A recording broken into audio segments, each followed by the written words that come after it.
Hi, happy, good afternoon to all.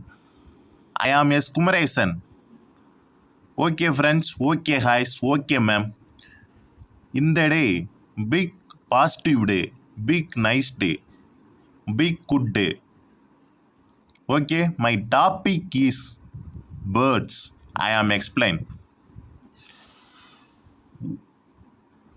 First of all, thank you for giving me a wonderful opportunity. My explain.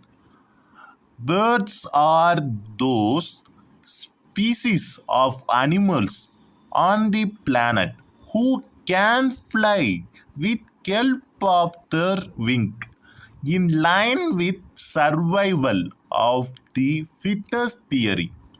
Birds have evolved over the years to have four limbs due to massive air pollution and land pollution.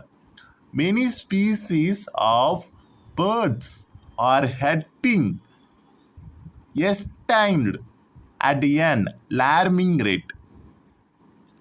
Birds migrate from one part of the planet is search of food and shelter, and these birds are known as migratory.